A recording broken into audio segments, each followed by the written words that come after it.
and welcome back to my channel. Today is day 25 of the 100-day GCSE Geography countdown. Today we are looking at opportunities for development in Svalbard. So let's go. Svalbard is an island in the Arctic Circle. It's a Norwegian territory in the Arctic Ocean and the most northerly permanent inhabited group of islands in the world. Much of Svalbard experiences a polar climate, with 60% of its land covered by glaciers. The rest of the land is tundra, much of which is frozen. There is no arable farming and there are no trees. It's just far too cold. Svalbard has 5 major islands, of which the largest is Spitsbergen. The population are about 2,700, most living in the main town of Longyearbyen, and more polar bears and snowmobiles than people. So what are the opportunities for development in Svalbard? Firstly, mineral extraction. Svalbard has rich reserves of coal, but mining on Svalbard is a controversial issue. Environmental groups are against it, as burning coal is a major source of greenhouse gases. However, coal mining is vital to the economy of Svalbard because it's the main economic activity, and more than 300 people are employed in the mines and as support staff. In recent years, the industry has faced a decline due to lower world coal prices, and some jobs have been lost. In 2014, a new mine opened near Svea. To gain access to the new mine, a new road had to be constructed over a glacier. Energy developments. Some coal mined on Svalbard is burned to generate electricity in Longyearbyen power station. It's Norway's only coal-fired power station and supplies all of Svalbard's energy needs. Environmentalists believe the power station should be closed down and renewable sources should be explored. The most likely source is geothermal energy, tapping into the heat of the earth and using it to generate energy. Like Iceland, which uses geothermal energy, Svalbard is located close to the mid-Atlantic ridge, a constructive plate margin. Here the Earth's crust is thin and hot rocks are close to the surface. Another future option includes carbon capture and storage, capturing carbon dioxide from burning coal and circulating it to generate energy. This is called carbon capture and storage.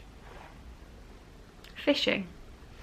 The cold waters of the Barents Sea south of Svalbard are one of the richest fishing grounds in the world. Apart from cod, there are an estimated 150 species here, including herring and haddock. These waters can be extremely important for breeding and nursery grounds.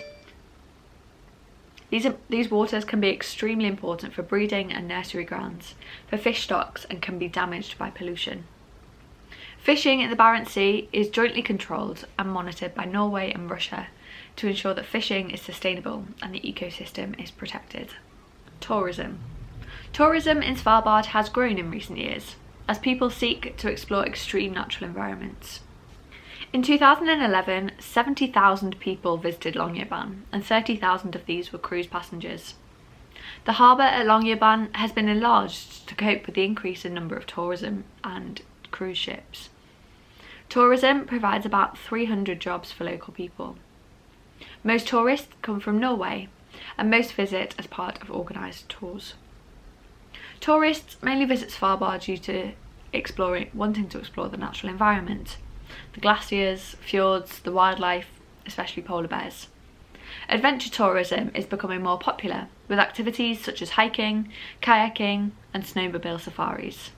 In the winter, tourists often experience the amazing Northern Lights.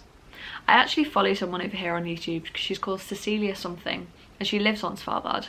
So I'm actually going to link in the description her channel and a couple of her videos that I've watched recently, that you might be able to get a bit more of an insight of what life on Svalbard looks like. It looks incredible. The chance to see the Northern Lights, I think I might struggle with the long polar nights, but it's super interesting. So if you have a bit of time, be sure to go and watch her. I'll leave that in the description. But we will briefly look at the example. So the question. Use an example to explain how cold environments can provide opportunities for development. So you have got things like mineral extraction, coal reserves on Svalbard, energy developments through geothermal energy plants, fishing.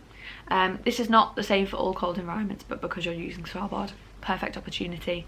The Barents Sea is so rich in resources, fish, different types of fish to be caught and eaten, and then tourism as well.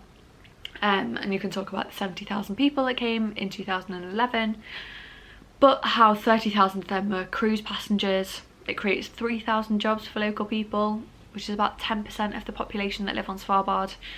So yeah, you can talk about each of those things. So I do hope this has been useful. Subscribe down below if it has, and I will see you tomorrow morning at 7 AM for another one. Bye guys.